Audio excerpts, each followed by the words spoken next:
Praise the Lord. இன்று தேவனுடைய வார்த்தை சங்கீதம் 68ஆம் அதிகாரம் 5ஆம் வசனம். தம்முடைய பரிசுத்த வாசஸ்தலத்தில் இருக்கிற தேவன் திக்கற்ற பிள்ளைகளுக்கு தகப்பனும் விதவைகளுக்கு நியாயம் விசாரிக்கிறவருமாய் இருக்கிறார்.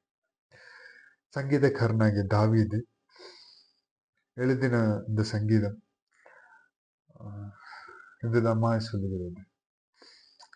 தம்முடைய பரிசுத்த வாசஸ்தலத்தில் இருக்கிற தேவன் திக்கற்ற பிள்ளைகளுக்கு தகப்பன். திக்கற்ற பிள்ளைகளுக்கு தகப்பனுங்க நம்முடைய ஆண்டவராகிய இயேசு கிறிஸ்து. திக்கற்ற பிள்ளைகளுக்கு தகப்பன். பழைய ஏற்பாடுல எல்லாம் நீங்க பாத்தீங்கன்னா கர்த்தருக்கு அநேக நாமம் உண்டு. பழைய ஏற்பாடுல பாத்தீங்கன்னா யாருமே ஸ்ட்ரெயிட்டா அவரை கர்த்தர்ன்னு சொல்றதுக்கு அவ்வளவு பயப்படுவாங்க. பிகாஸ் அவர் நியாயம் விசாரிக்கிற தேவன். அவர் அன்புள்ளவர், ஆனாலும் அக்னி ஜுவாலை உடைய கண்களை உடையவர். அவர் சொல்லாகும், அவர் கட்டளையிட நிற்கும். பழைய ஏற்பாடுல கர்த்தாவே அப்படின்னு சொல்லி யாரும் ஈஸியா கூப்பிட முடியாது. எப்படி சொல்லுவாங்கன்னா, யாக்கோபின் தேவன், ஆப்ரஹாமின் தேவன், இந்த மாதிரிதான் சொல்லிட்டு இருந்தாங்க. புதிய ஏற்பாட்டுல நமக்காக பலியாகி நம்ம ஏசப்பாவை அப்பான்னு கூப்பிடுகிற புத்திர சுவிகத்தின் அந்த புத்திர சுவிகாரத்தை நம்ம பெற்றிருக்கோம். அப்பான்னு கூப்பிடுகிற அந்த எல்லாருக்கும் கிடைக்கலைங்க. பழைய ஏற்பாடுல இருந்து எல்லாருக்கும் இது, பழைய ஏற்பாடு ஜனங்களுக்கு எல்லாருக்கும் இது கிடைக்கல. ஆண்டவர் மாம்சமாகி அவர் நமக்காக இந்த பூமியில வாழ்ந்து அடிச்சுவட்டை வைத்து போய் நம்ம எல்லாருமே அவர் இயேசுப்பான்னு கூப்பிடுகிற அந்த புத்திர சுவிகாரத்தை நம்ம கொடுத்திருக்கிறார். அவர் தகப்பனா இருக்கிறார் திக்கற்ற பிள்ளைகளுக்கு, நொறுங்குண்ட இருதயம் உள்ள பிள்ளைகளுக்கு, யாருமே இல்ல கைவிடப்பட்ட நிலைமையில இருக்கிற எல்லா பிள்ளைகளுக்கும், திக்கற்ற பிள்ளைகளுக்கு தகப்பன். ஒரு வனாந்திர யாத்திரையில நீங்க போய் கொடுத்துருக்கீங்களா, யாருமே உங்களுக்கு துணை இல்லை அப்படின்னா ஒரு தகப்பன் உண்டு. உன்னை நேசிக்கிற ஒரு தகப்பன் உண்டு. உன்னை எதுக்கும் விட்டு கொடுக்காத ஒரு நல்ல தகப்பன். திக்கற்ற பிள்ளைகளுக்கு அவர் தகப்பன். விதவைகளுக்கு நியாயம் விசாரிக்கிறவருமாய் இருக்கிறார்.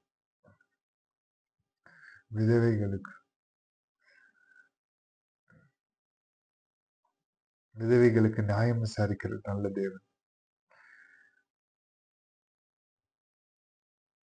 நியாயம்னா என்ன, நீதினா என்ன? அவருடைய கற்பனை எல்லாம் நீதி. அவருடைய கற்பனை என்பதை நியாயம் விசாரிப்பார். அவர் கைவிடப்பட்டு கணவன் இல்லாம கைவிடப்பட்ட மனைவிகளுக்கு அவர் நியாயம் விசாரிக்கிற தேவன். அவங்களுக்கெல்லாம் யாருமே இல்லை, அவங்க புருஷன் இல்லை, யாரும் இல்லை அப்படின்னு சொல்லி இந்த உலகத்துல எல்லாம் ஏளனமா அவங்கள பேசலாம். இல்ல தன்னோட பிள்ளையோட இருக்கிறாங்க, அம்மா பிள்ளைகள் மட்டும் இருக்கிறாங்க, அந்த பிள்ளைகளுக்கு நல்ல தகப்பனா இயேசப்பா இருக்கிறார். அந்த விதவைகளுக்கு நியாயம் விசாரிக்கிறவா அவங்களுக்கு தகப்பனா, அந்த குடும்பத்தின் தலைவரா இயேசப்பா இருக்கிறார். அந்த குடும்பத்தின் தலைவரா இயேசப்பா இருக்கிறார். எல்லா நியாயத்தையும் அவரு விசாரிப்பார். அந்த குடும்பத்துக்கு என்னென்ன கஷ்டங்கள் வந்தாலும், அவர் சோதனையை கொடுத்தாலும் சோதனையிலிருந்து தப்பிச் செல்ல வழியை காண்பித்து அந்த சோதனையை மேற்கொள்ள அவர்களுக்குள்ளாக இருந்து பரிசுத்த ஆவியானவர் நடத்துகின்றார். விதவைகளுக்கு நியாயம் விசாரிக்கிற நல்ல தேவன். திக்கற்ற பிள்ளைகளுக்கு தகப்பன் அவர். அவர் ஏகோவா அவருடைய நாமம். அதுக்கு முந்தின வசனத்துல ஏகோவா அவருக்கு முன்பாக களி கூறுங்கள். அவருடைய நாமம் ஏகோவா. அவருடைய நாமம் Jehovah Rapha, Jehovah Shalom, Jehovah Shammah, Jehovah Jehovah Jireh, the provider. அவரை மாத்திரம் பிடிச்சுக்கோங்க. நல்ல தகப்பன் உங்களுக்கு உண்டு. நியாயம் விசாரிக்கிற நல்ல தகப்பன் உண்டு. அவரை விடாதீங்க. இயேசுப்பாவை பிடிச்சுக்கோங்க. உங்களுடைய எல்லா நியாயத்தையும் அவர் சரி தாழ்த்தி அர்ப்பணித்து ஜெபிப்போம். மக இறக்கமும் கிருபையும் நிறைந்த எங்கள் நல்ல தகப்பனே இயேசுப்பா, வார்த்தையை கொடுத்தீங்க, அதற்காக நன்றி. இயேசுப்பா, திக்கற்ற பிள்ளைகளுக்கு துணை நீங்க, திக்கற்ற பிள்ளைகளுக்கு தகப்பன் நீங்கப்பா.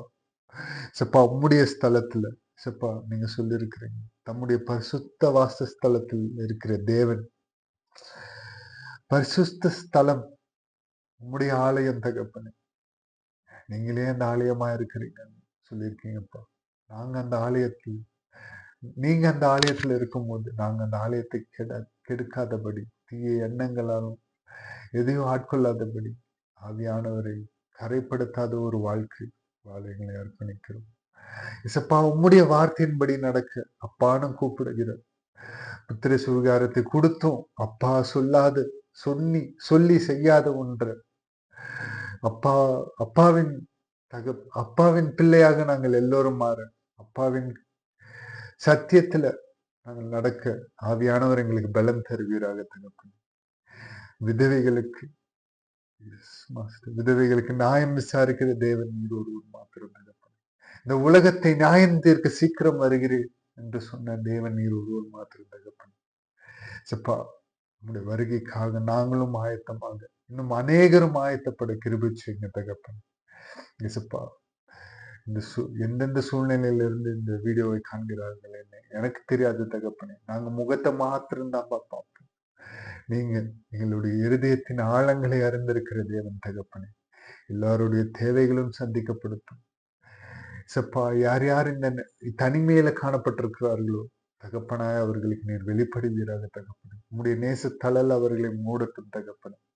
யார் யார் என்னென்ன கஷ்டங்களோடு இருக்கிறார்களோ அதை மேற்கொள்ள ஆகியானோர் பலம் தருவீராக தகப்பனே. இசப்பா, எல்லா கஷ்டத்தையும் இசப்பா உம்முடைய பரிசுத்த ஆவியின் பலனோடு எல்லா துக்கங்களும் சந்தோஷமாய் மாறு ஆவியானவர் நீர் உதவி செய்வீராக. நீர் இறங்கி அவர்களுக்கு பதில் செய்வீராக ராஜா. இசப்பா, ஸ்தோத்திரிக்கிறோம்.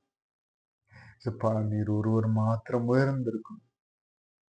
உடைய வருகை மிக சமீபமாய் இருக்கிறது தகப்பன். உடைய வருகைக்காக நாங்களும் எங்களோடு கூட அநேகர் ஆயத்தப்பட கிருபை செய்யும். நீர் ஒருவர் மாத்திரம் மகிமைப்படும். உம்முடைய நாமம் மாத்திரம் உயர்த்தப்படும். நீர் பெருகவும் நாங்கள் சிறுகவும் தாழ்த்தி அர்ப்பணித்து ஜெபிக்கிறோம். மீட்பெறும் ரட்சகரும் ஆகிய இயேசு கிறிஸ்துவின் நாமத்தில் கேட்கிறோம், ஜீவனுள்ள எங்கள் நல்ல பிதாவே. ஆமென். Praise the Lord.